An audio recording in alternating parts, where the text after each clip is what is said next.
What is up, YouTube? Welcome back to the channel. Panda here. Today we're playing some Watcher of Realms. Guys, we have the new Abyzou Shard Summon event going on, and I wanted to give you a little bit of an update.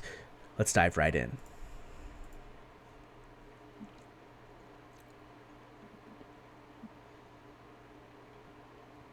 And welcome back, guys. So we just had two different Oracle's Trials events end, and I'm going to be real honest with you. I really like Abyzou. I want to get multiple copies of her. And so I'm going really, really hard in these Oracle's Trials. Gear Raid 3, we won by about 7,000 points, 6,800, give or take. Okay, we went hard for this because A, I really need Soulbound Arcana and Infernal Roar gear. I wanted to farm that up. B, it gives me 10 additional Abyzou shards for getting first place. And C, we get 8 blue summons, right? And when we're saving up for another 250 guaranteed potentially coming out, if you haven't already seen Fastidious' video about the Queen of Roses, definitely go check that out because she looks really, really cool. I want to be able to guarantee myself the Queen of Roses if it is entirely possible. But then also, hero training, we did the same thing. We won by about 3,400 points here. I'm sorry, yeah, 3,400 points here, giving us another 10 Abyzou shards and 8 blues. And of course, we are currently farming the Mystery of Artifacts event, and we are going very hard. As you can see, we're almost 25,000 points into this bracket already, and it's been out for only 2 hours. We have a ton of energy remaining, as you can see here. Another little side tip, a little cool thing, we did finally complete the rank top 1 in the Oracle's Trials 10 times, with getting first place in the last 2 that we just did. So that was really exciting as well. Yeah, there we go. Boom, boom. I would love to get this one day, but it'll just never happen. Not until the game is completely dead. And there's no whales, and then maybe I'll have a chance. I doubt that will ever happen. I hope that never happens. I do really, really want the game to succeed, of course. But let's look and see where we are in terms of the shard summon. We have 100 shards, which means we can get our first copy of Abyzou. There she is. Really excited about this. That is another cultist lord for us. Now, of course, I don't need a cultist lord. I already have both of the cultist lords. Well, I guess there's more than 2 cultist lords now, but I have the other epic cultist lord and I have Morrigan. But this is exciting. We have 1 copy of Abyzou already, and we're already 25 of 75 shards in to the next copy. Provided that I'm able to win this Mystery of Artifacts, that'll put us at 35, which is really exciting as well.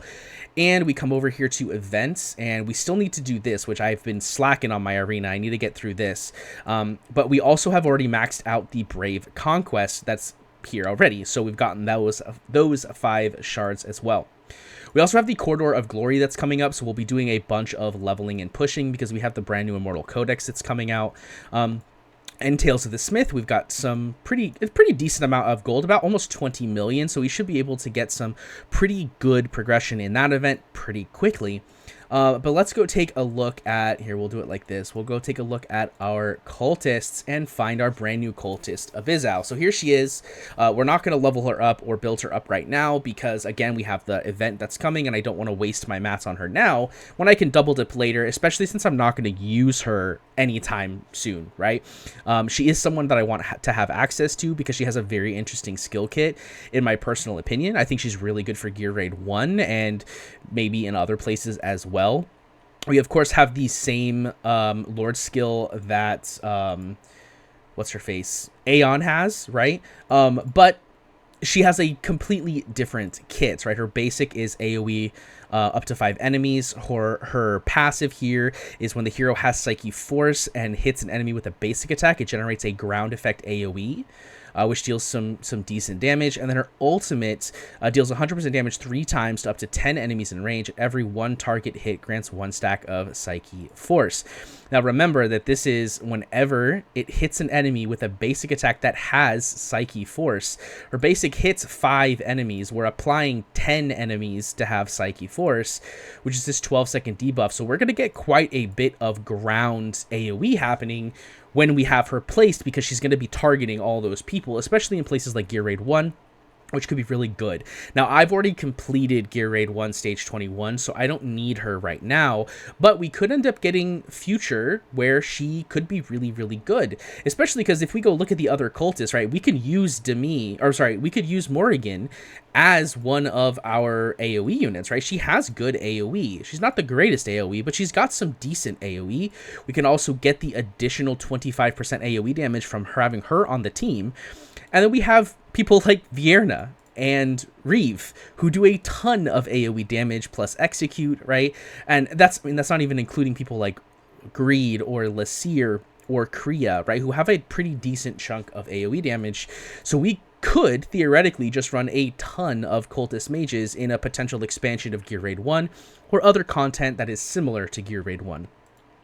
So I'm pretty excited about being able to get her unlocked, and I am going for multiple copies of her because I do want to be able to get her, her Awakenings. Her Awakenings are okay. They're nothing like game-breaking, but they're pretty good. Her A1 is when there is more than one target in range. The hero's basic attack is a 25% chance to launch an energy ball. Nice. 5% attack. The ultimate inflicts magic res reduction of 15%. This is really, really good, especially in a place where, you want to deal a ton of magic damage. So this is really good.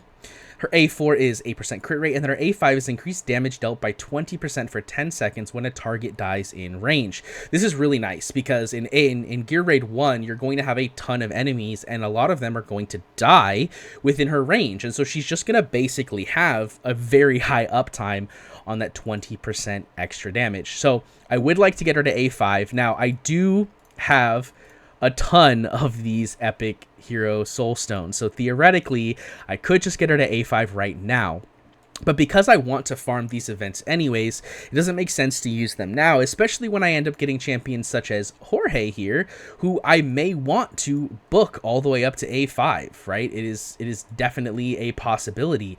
Or even someone like Iona, who's a really, really rare to get. I may want to save them for champions like that. Same thing here with Cyrene, right? Or brand new champions that are coming to the game. For example, Esme, who just came to the game. I have not pulled a copy of her. Is she in this faction? I don't remember what faction she's in. Let's find her. Where is she? Where's Esme? There she is. She's a piercer. So, if I pull an Esme, I may want to awaken her because her A1 does a stun, which is really good. Her A3 increases the chance of bouncing, and her A5 increases crit rate of basic attack against targets with poison. Those are all really good awakenings for Esme. So, there is a possibility where Esme is someone you want to use in certain content, and, I may want to be able to A5 her. So I'm going to wait. I'm going to see how good I can do in these events. I have a feeling I'm going to be able to get to maybe 3 copies of her because we do have quite a few more events that are coming, in the recent stuff. So, I think there'll be a good chance for me to be able to, push and get more shards pretty easily. So that's where we are so far. Let me know in the comment section down below where you are on your Abyzou Shard Summon event. And are you going for 1, 2, 3 copies of her? How far are you going into the event? I'm really curious where everyone is. Don't forget, guys, that by farming these events and you're doing these different dungeons, you're getting gear and items that you need for other content. So it kind of just makes sense to do it during events like this because you're gonna get double dip, which is really, really important for games that are resource based like Watcher of Realms. Don't forget to hit that like button if you liked the video, and also hit that sub button because we are pushing for 5,000 subscribers by the end of the year, and I would really, really appreciate it if you could hit that button. Let me know you liked it. Hope you enjoyed the video, guys. I'll see you in the next one. Peace.